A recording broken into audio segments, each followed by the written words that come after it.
So eto na mga kababayan ang nagbabagang balita mga kapatid na atin pong nasagap ngayong araw ng Biyernes. Mga kababayan, August 7, 2026 na po tayo mga kapatid at eto na. Apat na miyembro ng 18 Cargadores mga kapatid bumaliktad na po. Kinakain na mga kababayan, kinakain na ng apat na miyembro na ito ng 18 Cargadores yung kanilang mga kasinungalingan. At ang rason mga kapatid, nakulong na kasi yung kanilang pinanser na si Mike Defensor. So ngayon mga kababayan, nakapag-isip-isip na yata itong apat na miyembro ng 18 Cargadores. Yung 5 milyong pinangako sa atin, hindi pa na ibibigay. Kasi parang 200,000 pa lang yata mga kapatid ang paunang bayad na natanggap nito. Tapos ngayon, sandamakmak pa ang kaso na kinakaharap. Buti sana kung ordinaryong tao lang yung kanilang ginawa ng kasinungalingan mga kapatid, mga bigating politiko pa. Yung damage. Paano yung damage na ginawa nyo? Kaya nyo bang bayaran yon? So ngayon, mga kababayan, itong apat na miyembro ng 18 Cargadores, mga kapatid, nakapag-isip, bumaliktad na. Siyempre, siguro na-realize nila na wala na tayong future dito. Kung maninindigan tayo dito, saan tayo kukuha ng pambayad? Yung si attorney Baliktad, wala namang pera yan. Hindi nga nakapagbayad ng buwis niya yan eh. So ngayon, mga kababayan, nagkuhan na sila, lumutang sila mga kapatid at inamin nila na yung kanilang mga kasinungalingan na ipinakalat noon gawa-gawa lang mga kapatid at walang katotohanan. Talagang madidiin dito mga kababayan, si Mike Defensor and I think si Caro Dante Marcoleta mga kapatid, abay. Dawit dito mga kababayan. At ito po ang ating pag-uusapan ngayon sa bidyong ito mga kapatid. Pero bago ang lahat mga kababayan, huwag kalimutang i-like yung ating video para i-share pa po ni YouTube sa iba pang hindi pa nakakapanood. So for context mga kapatid, panoorin muna natin ang balitang galing po sa GMA News at bigyan po natin ng ating personal na opinion at reaction. Disclaimer lang lahat ng aking sasabihin dito ay personal ko lamang na opinion. At hindi ko kayo hinihikayat na paniwalaan ito. Eto na mga kababayan, panoorin na po natin. Huwag na po natin patagalin. Binawi ng 4 sa 18 nagpakilalang dating bodyguard ni Zaldico ang nauna nilang salaysay na naghatid sila ng male-maletang pera para kina Pangulong Marcos, dating House Speaker Martin Romualdez at iba pang personalidad. Dito pa lang kasi mga kapatid, sa kanilang sinabi na last 2022 daw, last May 2022 kung di ako nagkakamali sa date, naghatid daw sila ng male-maletang pera sa bahay ni Pangulong Marcos sa Ilocos. Tapos ang nakapagtataka pa doon, hindi nila alam kung ano yung address. Di ba mga kababayan? Tapos ito pa, nasunog sila sa statement nila na yan mga kapatid dahil last May 2022 mga kababayan, si Pangulong Marcos po ay hindi pa presidente. Dahil naupo ang Pangulo mga kapatid sa Malacanang July 1 po, 2022. So bakit sila maghahatid ng parte di umano ng Pangulo sa mga flood control scam sa bahay ni Pangulong Marcos sa Ilocos kung hindi pa naman presidente si PBBM doon? Technically kasi mga kababayan, wala pa pong kinalaman ang Pangulo doon. Dahil ordinaryong tao pa lang siya that time mga kapatid. At ang presidente ng mga panahon na yan, si Tatay Digong. So anong kinalaman ni PBBM sa nangyayaring sa nangyayaring corruption dyan sa DPWH? Hindi nila pwedeng idamay ang Pangulo talaga doon. Doon sila mga kapatid. Isa po yun sa mga statement nila na totally nasunog sila. Ngayon mga kababayan, yung isa pang kwento nila na di umano No, yung dating aide ni Tito Sen, mga kabatid, na di umano yun yung nag-akyat ng maleta. No, yung sabi nila eh. Oh, no, kung saan mga kababayan yung dating aide na binabanggit nila. 2015 pa lang patay na. Pero inyo patay mga kabatid, tumanggap ng mali-malitang pera na kanilang idiniliver di umano kay Senator Tito Soto. So wala na mga kababayan, sunog na sunog sila doon. So ngayon mga kabatid, siguro na-realize nila kasi sinampahan sila ng kaso eh. Na-realize nila mga kababayan na it's not worth fighting for pa. Kasi nga mga kabatid, wala nang nagba-back up sa kanila ngayon. No? On your own na sila mga kababayan. Siguro sabi ni nitong 18 Cargadores, wala na to. Kanya-kanya na tayong salba sa ating mga sarili dito. Kasi nga itong si Mike Defensor, malaki din yung kinakaharap niyang kaso ngayon. Syempre mga kabatid, itong si Mike Defensor, uunahin niyang isalba yung kanyang sarili. So ngayon mga kababayan, ito pong 4 na kargador na ito mga kabatid, no, ay kumalas na po sa kanilang samahan. Kumalas sila dahil mga kabatid, wala na kasing pera.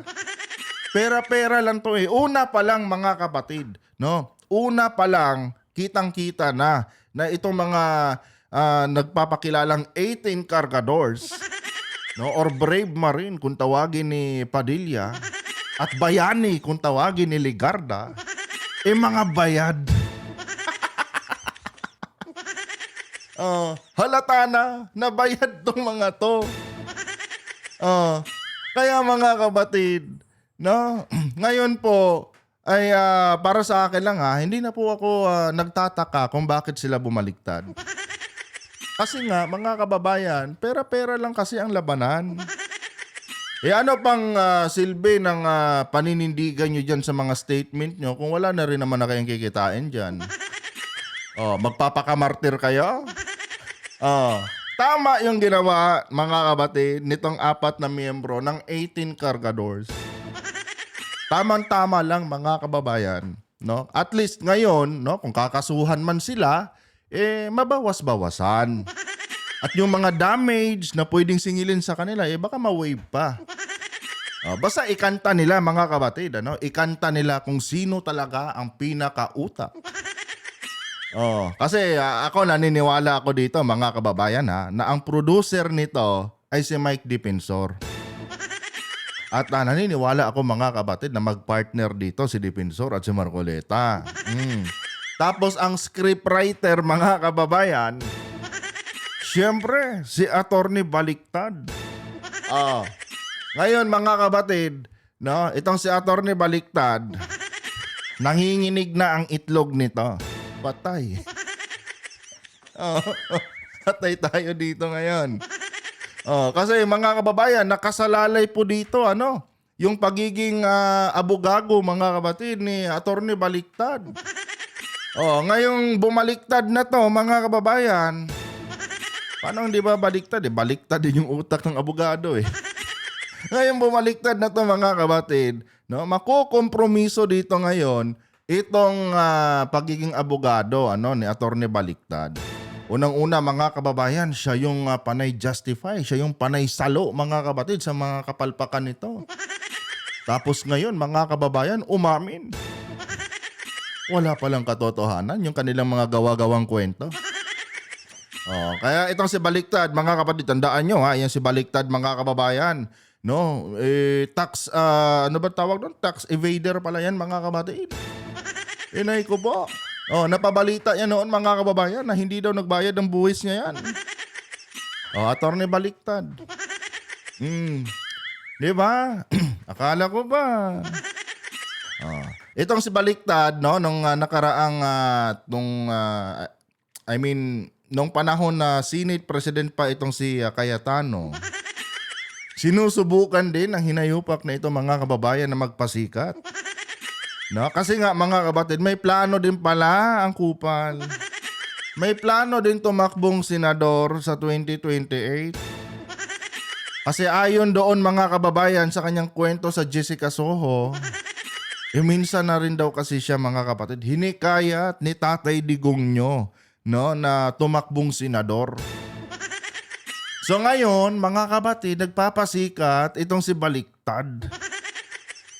Kung ano-anong mga katarantaduhan, kung ano-anong mga kasinungalingan yung kanyang tawag dito, pinakalat, mga kababayan sa media. Ngayon, Atty. Baliktad, saan ka pupulutin nito ngayon? Di ba? Saan ka pupulutin ngayong bumaliktad na, no, itong mga kwan mo, itong mga alipores mo? And I'm sure, mga kababayan, sa mga darating na araw, mga kapatid, madadagdagan pa to. Madadagdagan pa to. And, ay nako, Senator Robin Padilla, anong tawag mo, no, sa taong paiba-iba ang sinasabi? Di ba, Senator Robin? Susunugin kita dito araw-araw, Robin Padilla. Susunugin kita dito. Anong sabi mo nung nakaraang impeachment hearing? Anong paniniwala mo sa isang taong iba-iba yung sinasabi?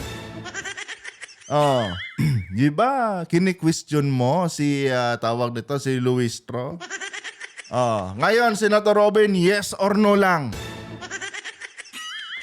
Anong tawag sa taong paiba-iba ang sinasabi?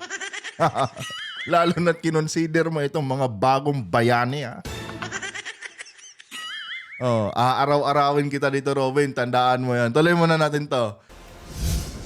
Binabawi na po namin yung mga unang salaysay namin. At gusto na namin po manahimik dahil sa ngayon ay tad kami ng mga kaso. Di ba? Sa ngayon, tad kami ng mga kaso. Paano namin babayaran yun? And I'm sure, mga kapatid, ito pong si Atty. Baliktad, tinatamad na rin. Nakakulong na kasi, no? Nakakulong na kasi, mga kababayan, si Mike Defensor. Alam nyo naman itong mga abogado, mga kapatid, pera-pera lang yan.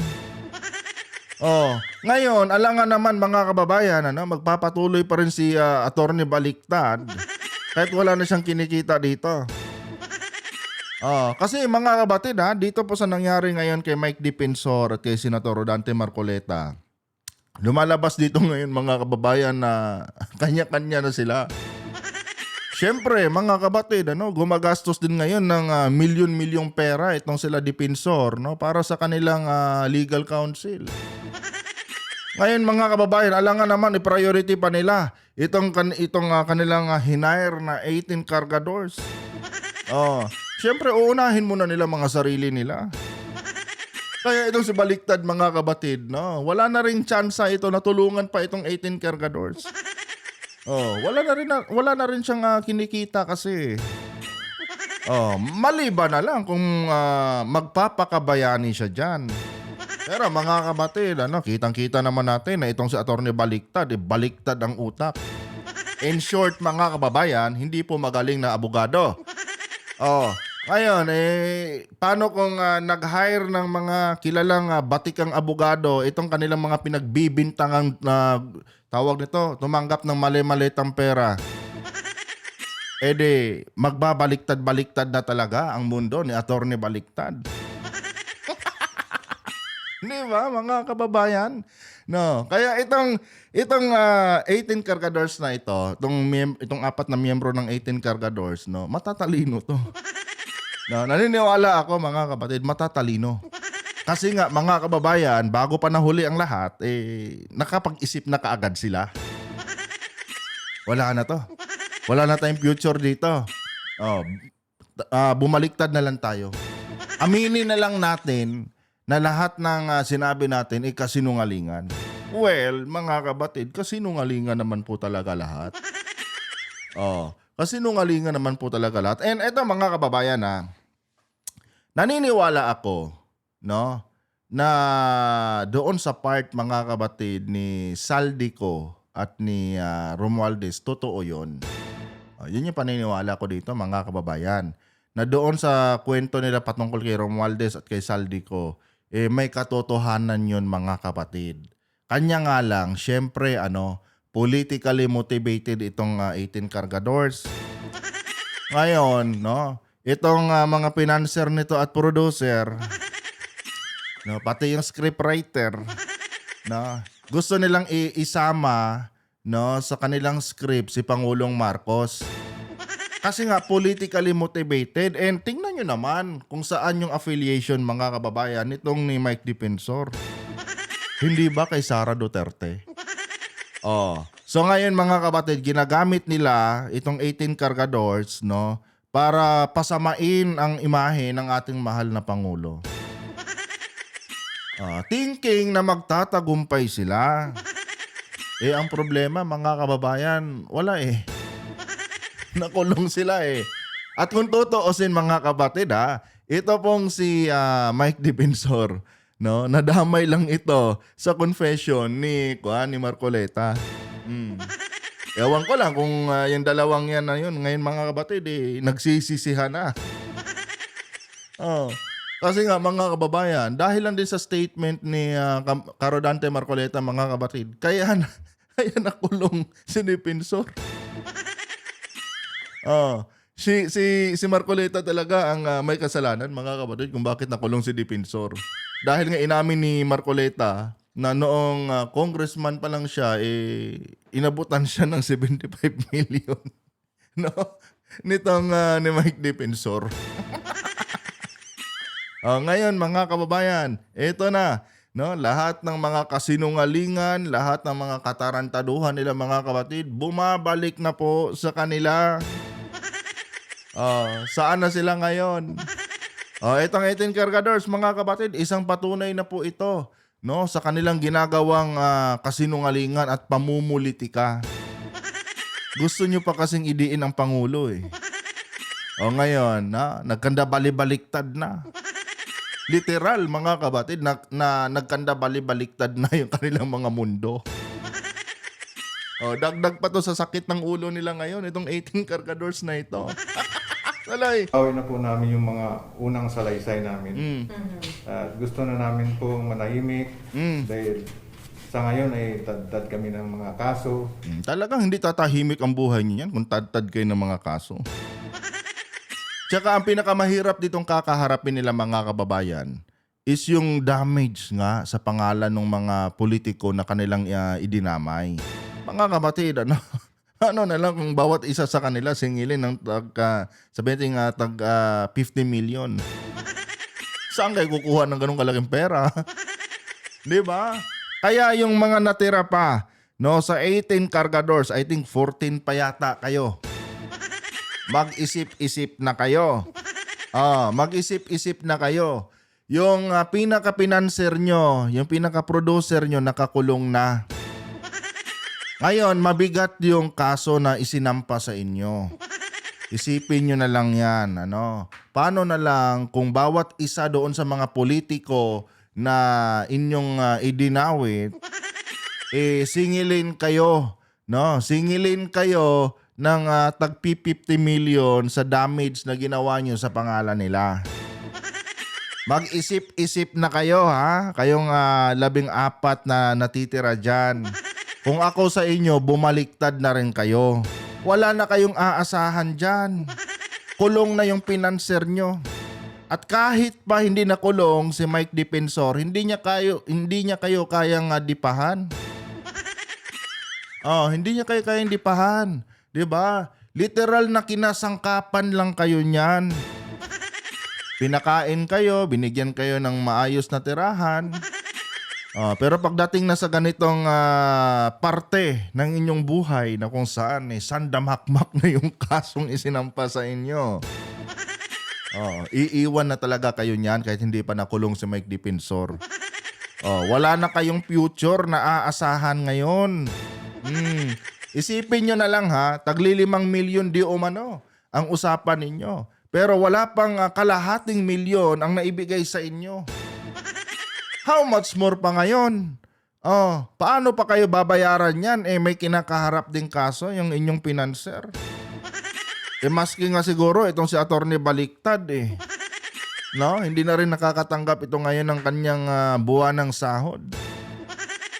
Kaya kayo, no, mag-isip-isip na kayo, no? Kasi kapag bumaliktad kayo ng tuluyan, pwede pa, no? Pwede pa kayong pwede pang siguro mapag-uusapan naman 'yan eh.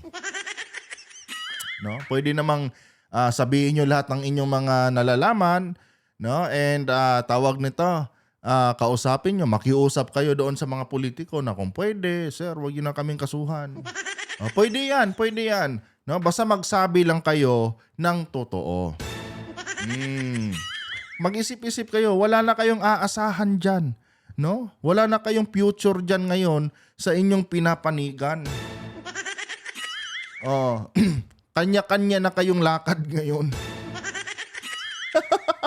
Tuloy.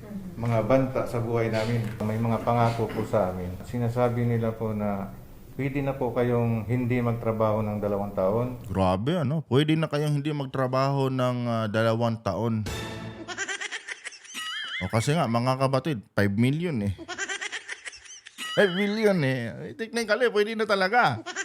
Na, yung 1 million lang doon sa 5 million na ibinayad sa inyo, itayo nyo ng negosyo, di wala na. Kumikitang kabuhayan na kayo. Diba? Kanya nga lang, drawing lang yun eh. Drawing lang yun. Kaya, tama lang, no? Tama lang talaga na bumaliktad kayo dahil kayo lang din ang kawawa, no? Pagdating ng araw. Siyempre mga kabatid, itong mga to, umaasa lang din sa bigay sa kanila. Kahit sino ba naman siguro mga kababayan, kapag inoferan ka, 5 milyon, gawan mo lang ng kwento si ganito. Kami na bahala sa script. Diba? Sitting pretty ka lang. Magsasalita ka lang sa media kung kinakailangan. Tapos araw-araw meron kang masasarap na pagkain. Malamig na higaan. Tapos yung pamilya mo busog pa. Talagang madadala ka mga kapatid. Pero ang kapalit niyan, kapag pumalag yung mga inakusahan nyo, sandamakmak din na kaso. Yun ang pinaka-consequence doon mga kababayan. Kaya commended ko tong 4 na ito mga kapatid. No? Sa kabila ng kanilang kahibangan, nakapag-isip pa rin sila ng tama. Tuloy. Tapos, meron pa kayong security sa pamilya niyo. Hindi totoo po yung sinasabi namin doon. Sa unang sinumpaang sinaysay namin. Parang naguguluhan pa kami noon. Tapos, ang nagawa ng affidavit namin po ay hindi kami po. Sana Hindi daw sila ang gumawa ng kanilang affidavit. Well, anticipated na rin naman na natin yan. Kasi nga mga kabatid, itong mga to, no, sila po mga kababayan ay kasangkapan lamang. At ang pinaka-purpose mga kabatid, no, kung bakit sila hinired, para makaiwas mga kababayan, itong sila Mike Defensor, itong sila Marcoleta, at iba pa nilang mga kasamahan. Kasama na yata dito si Cayetano. Si Cayetano yata mga kababayan kasama din dito. At saka si Aimee. Para makaiwas sila mga kabatid, no, sa kung anumang mga kaso or liabilities, no, ginamit nila ang 18 cargadores. Ibig sabihin mga kababayan, purnada na rin yung plano ni Cayetano pala, no, na paghihiganti niya kay Lacson. Cayetano, damay ka dito, sir. Ito talaga si Robin Padilla. Tingnan mo, Robin, aaraw-arawin talaga kita, ngayop ka. Kakainin mo ngayon, no, yung yes or no mo na tanong kay Luistro. Di ba? Handaan mo yan, Senator Robin. No, aaraw-arawin kita, animal ka. Bagong bayani pala. Ito na si Ligarda, mga kapatid. Siya yung nagbansag. Matapos tanggalin yung kanyang pangalan sa listahan ng mga tumanggap ng maleta, siya yung unang nagbansag, no, ng mga bayani. Bayani. Utangin na. Loren, saan ka na ngayon? Abangan nyo yung susunod nating content sa video na ito mga kababayan. Si Ligarda po at si Dibiste mga kapatid yung ating pag-uusapan. Tuloy. yung mga nagkaso sa amin na napakarami po, ay maawa po sila sa amin. Yung mga nagkaso sa amin na napakarami po. Maawa po sila sa amin. Ngayon nagmamakaawa na talaga sila mga kapatid. No? Yun lang naman ang sagot doon eh. Madali lang naman talagang i-counter mga kapatid yung kanilang mga yung kanilang mga sinabi. Kasuhan. Kasi mga kababayan, eto lagi ko tong sinasabi sa inyo ha. Kahit magtulong-tulong pa yung mga kalaban mo, no, na gipitin ka, kasuhan ka, whatsoever dyan, kung katotohanan yung sinasabi mo, mga kapatid, hindi ka kayang tibagin yan. Pero pag kasinungalingan yung kasinungalingan yung mga pinagsasabi mo, aba. Ngayon pa lang magdasal ka na sa lahat ng santong pinaniniwalaan mo. Di ba, mga kababayan? Ganun lang yan eh. Alam nyo kung totoo lang yung kanilang mga kwento, mga kabatid, no? Pumayag na sila, nahingian sila ng kanya-kanya nilang sinumpaang salaysay. Pero ano sabi ni Atty. Baliktad? Hindi na daw kailangan. Di ba? Hindi na daw kailangan. Yun pala, scripted kasi. Alam niyo, Atty. Baliktad, isa sa mga maling ginawa ninyo, ito tuturuan ko kayo ha. Dapat kasi, yung hinire nyo, no? Dapat yung hinire nyong maging miyembro dyan sa inyong 18 Cargadores is yung matatalino. Yung matataas ang grado na kung saan bigyan mo lang ng senaryo, alam na niya kung paano niya ilulusot, no? Alam na niya kung paano gawa ng script. Dapat ganong klaseng tao ang hinire ninyo, hindi tulad nito, no, na binigyan nyo na nga ng script, i-memorize na lang, hindi pa ma-memorize. Kasi nga mga kababayan, ito mga Bisaya to eh. Mga Bisaya to mga kapatid. Ang nasa utak lang ng mga to, mga kababayan, is yung pera. Pera lang mga kababayan, yung iniisip ng mga to. Ngayon wala nang pera. Wala nang pinanser. Tignan nyo, iniwang kayo. Next time, Atty. Baliktad. Kung pipili ka lang din naman ng kakasangkapanin mong mga tao, yung literal na matalino at magaling talaga. No, hindi yung tulad ng mga taong ito na Diyos ko, spoon feed na yung script, hindi pa magawa. Hindi pa magawang i-memorize. Yung mga matatalinong mga tao, mga kabatid, bigyan mo lang siya ng senaryo, alam na niya kung ano yung gagawin niyang kwento. Pero ito mga kababayan, hindi nila alam yun. Halatang walang mga kwento, hindi na pagkalooban ng katalinuhan. Kasi nga, nung sinusubukan silang kunan ng kanilang sinumpaang salaysay, isa-isa umayaw sila. Umayaw sila mga kabatid. Isa na yan sa red flag. Kung totoo yung sinasabi nyo, bakit kayo natatakot? Bakit ayaw nyong pumayag na kunan kayo ng sinumpaang salaysay? Kasi mga kabatid, alam nila na kapag inisa-isa silang kinunan ng sinumpaang salaysay, mawawala sila sa script. Mawawala sila sa script. Hindi nila kasi iniintindi yung script na ibinibigay sa kanila eh. Well, buti na lang mga kabatid. Dahil kung mga matatalino pa ito, mga kababayan, nako. Baka nalagay pa sa peligro yung mga yung mga politiko na kanilang ginagawa ng kwento. Pero syempre mga kabatid, kahit kailan hindi po magwawagi, hindi po magwawagi ang kasinungalingan, ang kasamaan laban sa kabutihan. Tuloy. Ayun na mag-play, Ayon sa kanila, pumirma sila ng joint affidavit noon dahil sa pangakong pera. Diba? Pumirma sila sa joint affidavit. Dahil sa pangakong pera. Magkano ang ipinangako mga kababayan? No? Magkano pong sinasabing kikitain nila? 5 milyon. 5 milyon mga kapatid bawat isa sa kanila. Pero walang nangyari mga kababayan. No? Walang nangyari sa 5 milyon. Yung pala yung keyboard ko. Kaya ayun nung sumunod ng computer ko, wala na palang battery. 3 raw sa kanila ang pinilit pumirma ng affidavit sa Office of the Ombudsman na ginagamit ngayon sa investigasyon kay Romualdez at iba pa. Gawa na raw noon ng sinumpaang salaysay at pinagbantaan umano silang kakasuhan kung hindi ito pipirmahan. Nako, mga kabatid. Pinilit pala talaga sila, mga kababayan.